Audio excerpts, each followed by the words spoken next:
common question we get asked here at Victory in Motion, home of knee repair, not knee replacement, is how to exercise with knee pain.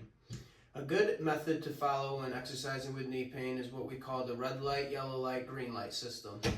Green light is any mild pain from 0 to 3 out of 10 that is not sharp or stabbing. This usually indicates that we are okay to continue with what we are doing.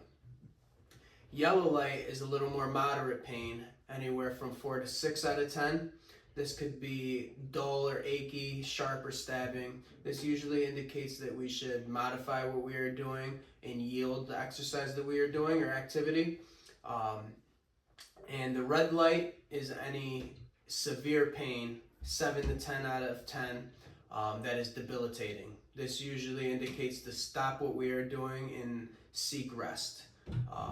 Elevate your leg above your heart level. Apply ice for 15 to 20 minutes. Just make sure that we are not putting that directly on skin and to get a layer in between. And that will be the red light, yellow light, green light method to help exercise with knee pain.